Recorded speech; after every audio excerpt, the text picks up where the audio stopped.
Chapter 9. Control. Tilly, you need to tell Mom and Dad what's happening. Caden said to his sister. He wanted to go to her, but Valerius stood between them. While the Dragon King had not attacked him, had even seemed sorry or sympathetic or something, he could not trust him.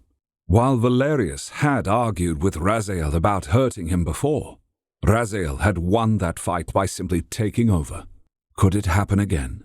The thought of Valerius shifting into Raziel's form in the shop was terrifying. He wouldn't press his luck by going anywhere near the Black Dragon King. The Claw were also impressive in their own right, but he wasn't as afraid of them.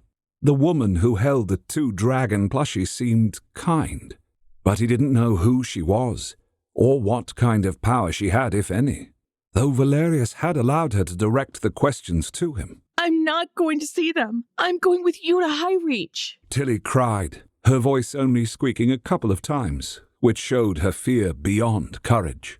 No, Tilly. You're going with Landry and Wally. Guys, you can take her, yeah? He asked Wally and Landry. Of course. Wally put an arm around her slender, shaking shoulders.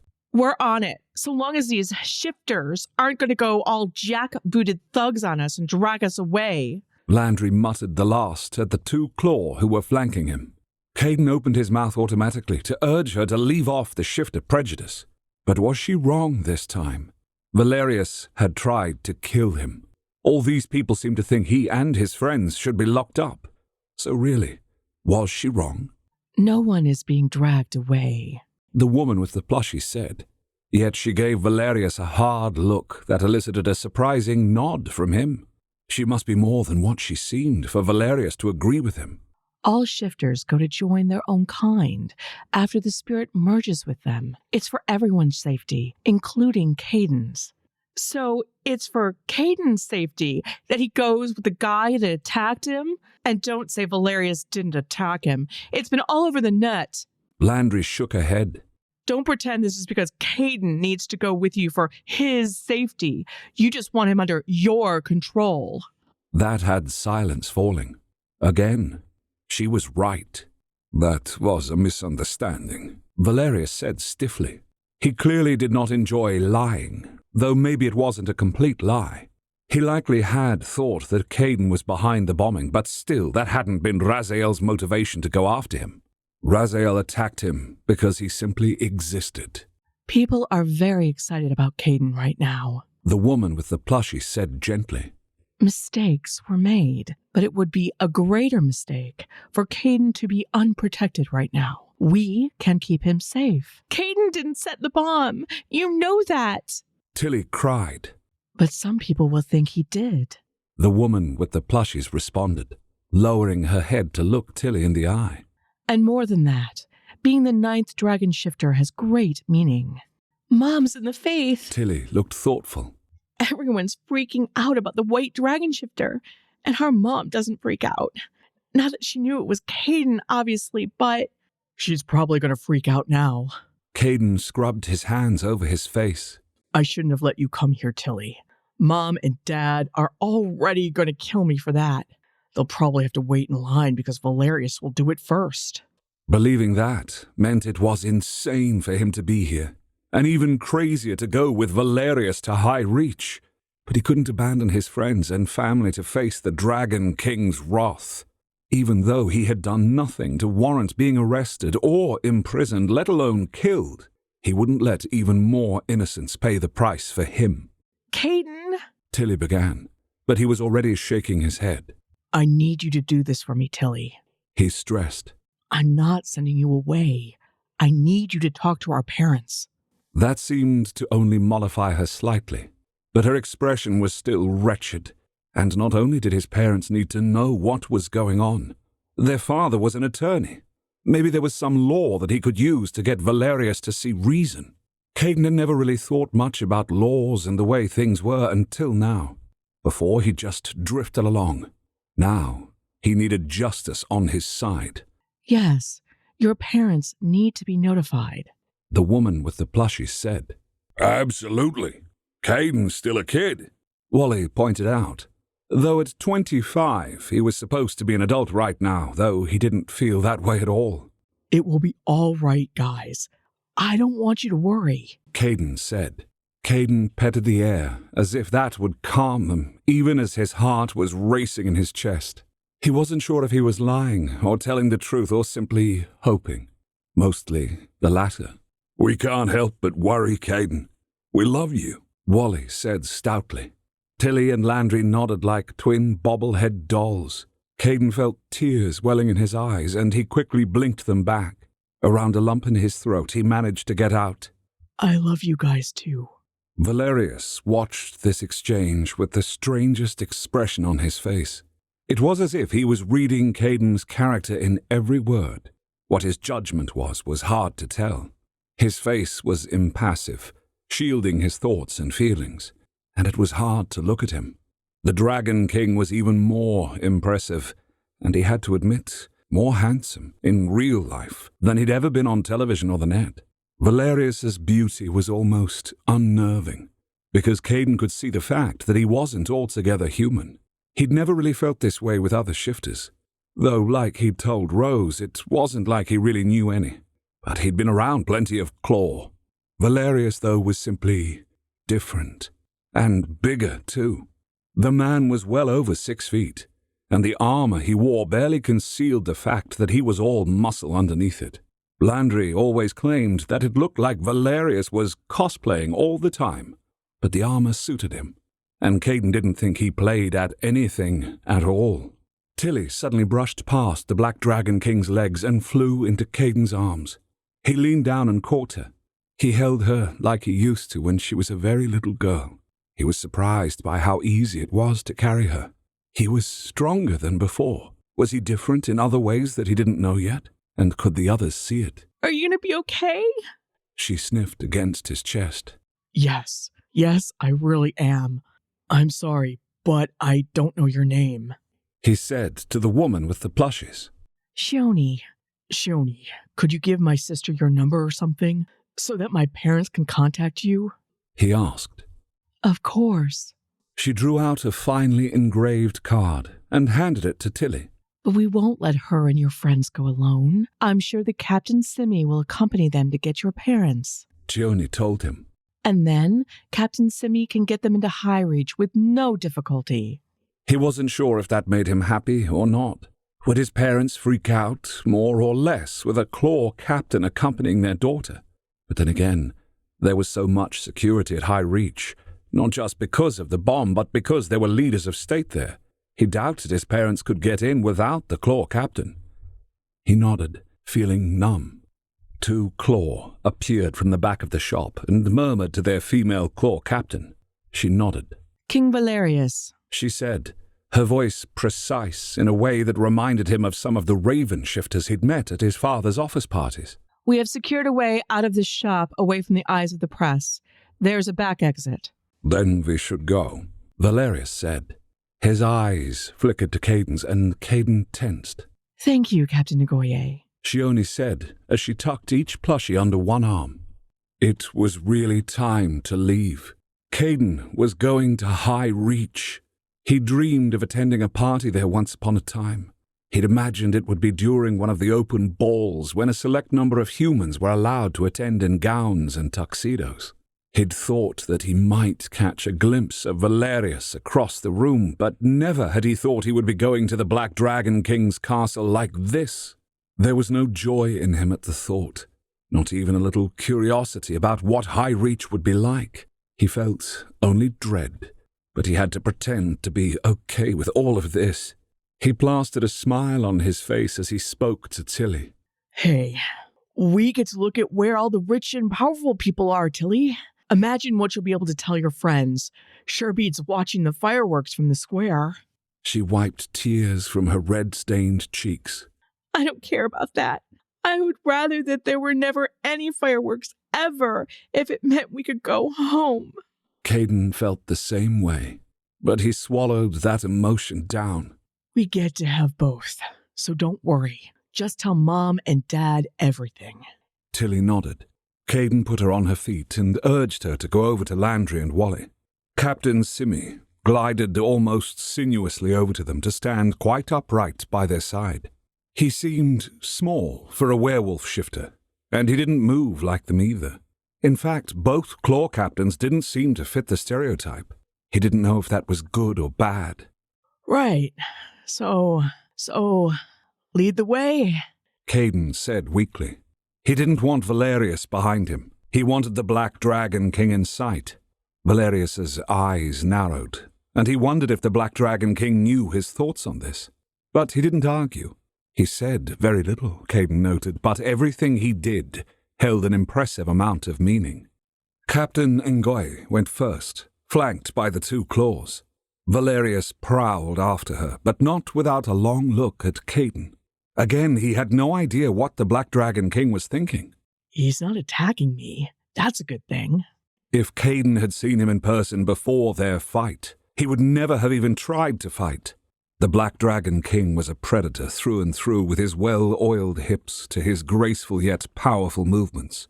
Caden's eyes dropped involuntarily to Valerius's leather-clad arse, and he felt an involuntary tightening in his groin. The man's arse was incredible. That's the ass that tried to kill me. He nearly snickered hysterically as he thought that. He managed to cover the sound with a cough. May I walk beside you? Shione asked, looking up at him with desert-colored eyes. He wondered what kind of shifter she was. Sure. He cast one backwards glance at his sister and friends before the two of them headed into the storage room that housed the rest of Wally's collection of souvenirs.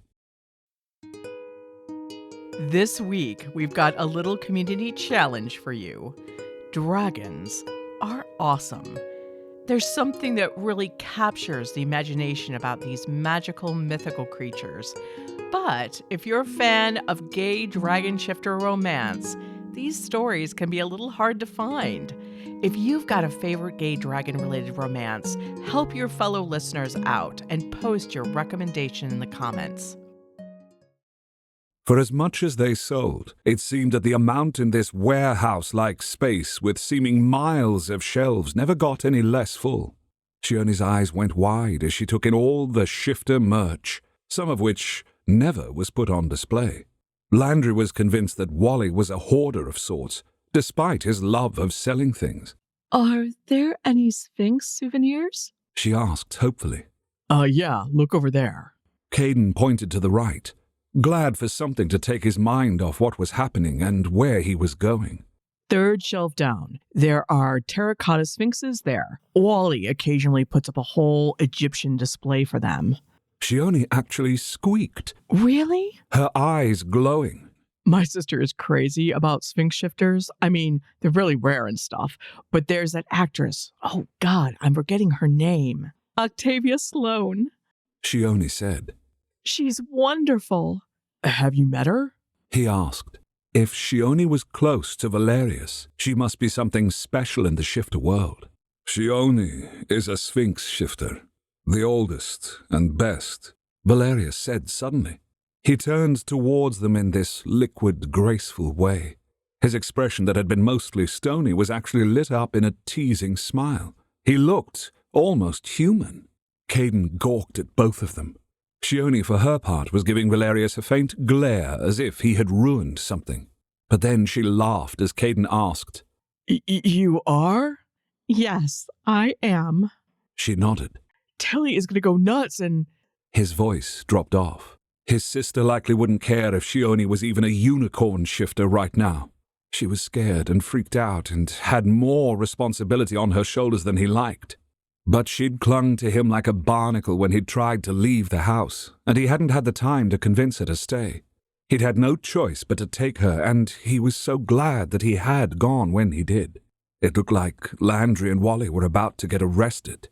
I hope that I meet with her expectations. Being so rare, people have ideas about us, but that is nothing compared to what is expected of a dragon shifter, she said.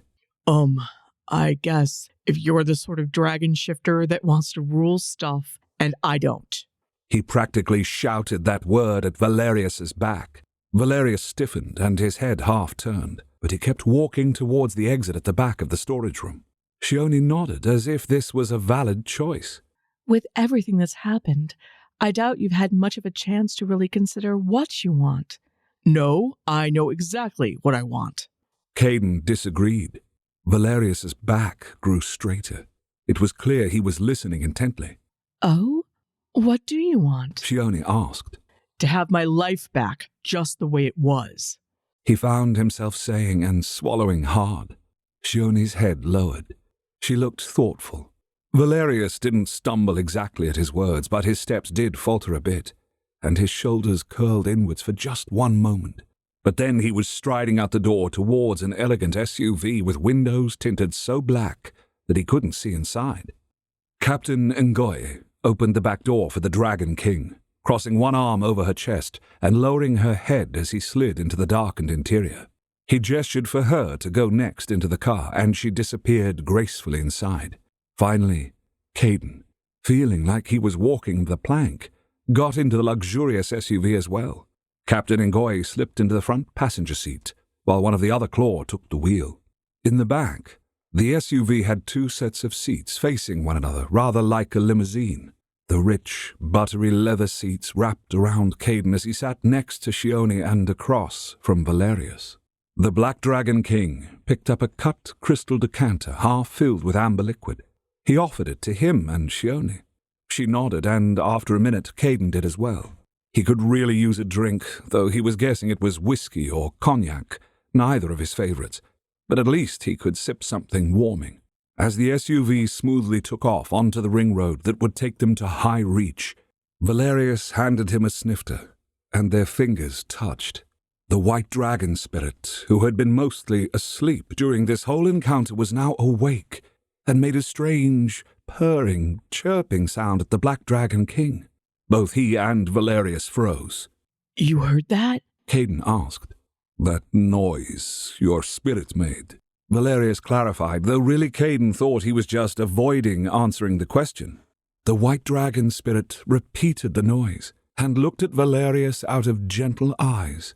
The Black Dragon King reared back for a moment, though his fingers still touched Caden's. But then he slowly leaned forward. He did not blink, and Caden realized that he wasn't looking at him, but through him to the white dragon spirit. Shione was very still. It's nice. Don't you see that it's nice? I'm nice. I'm not a threat to you, Caden said, while the spirit continued to purr and hum at Valerius, wings flapping slightly and tail flicking happily from side to side. The Black Dragon King let go of the glass so swiftly that Caden almost dropped it, but he tightened his hold on it at the last minute. Valerius downed his drink and poured another. His hands were shaking a little bit. He glared down at them as if they were betraying him and drank another glass before pouring a third. Valerius, Shione asked, her voice sweet but questioning. It's nothing, Valerius muttered. Nothing? Her eyebrows drew together, but he merely drank and crossed his arms over his chest. Caden took a sip of his drink and coughed. It burned going down. Valerius had swallowed it so easily that he'd assumed a sip wouldn't cause him any harm. He was wrong. Shione had to pound his back. Red-faced and tearing, he handed the glass back to Valerius, who swallowed it down before setting the glass back on the polished wooden stand. I guess I need to work on my liquor consumption. What was that? Diesel fuel? Caden asked between sputters. It's Grand Marnier. You shouldn't breathe when you drink it. Makes it easier to go down, Valerius said with a small smile on his lips. Right. Next time, I'll stick with beer. Caden responded.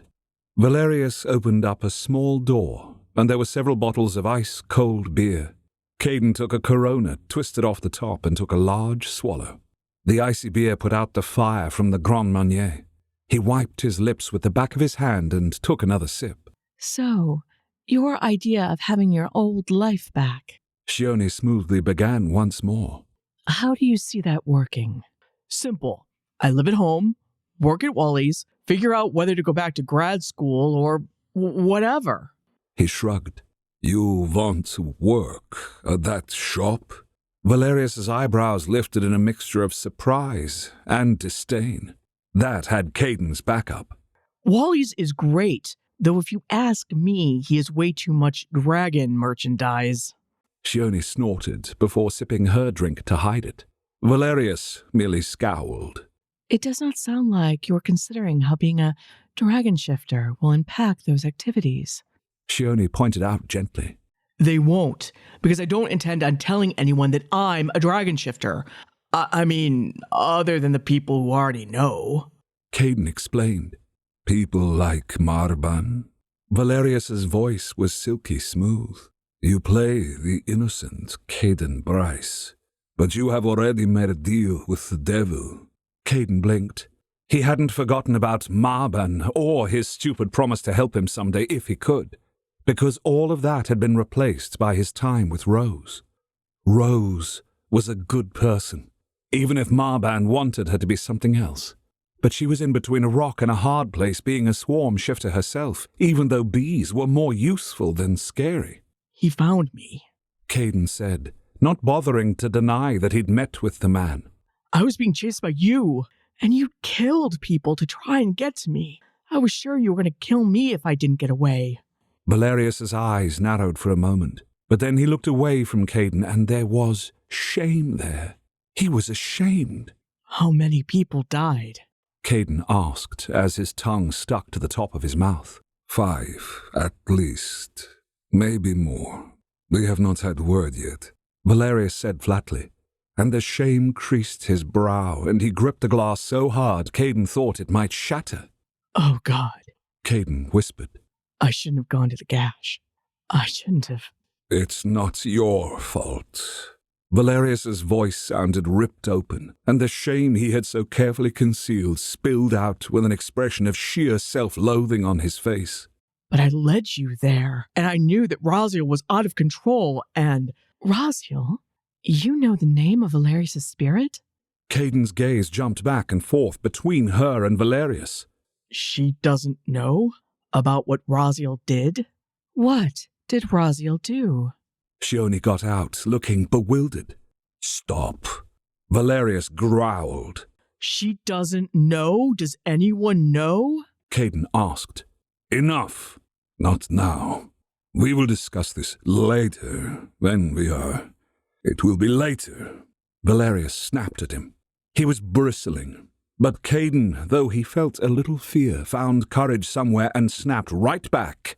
We will discuss it, because I am staying here, in reach, and I will have my life back, Valerius, no matter what. On my subscription site, I have many completed gay romantic serial stories in the members-only library. One of these is Draken. Here's a summary. Poor student Sebastian grew up having a crush on his older rich neighbor Fallon. When the handsome man starts courting him, Sebastian can hardly believe it. But their developing love is threatened by Fallon's family's deep secret. They're all immortal dragon shifters. Draken was my first dragon shifter story, and though it's very different from Dragon's Reign, you can clearly see how some ideas from Draken carried over. It's one of my shorter serials at around 180,000 words, and if you become a member, be sure to check it out. There's some beautiful digital artwork by Mathia Arconiel too. I'll post a link to the stories so you can read the first 5 chapters for free.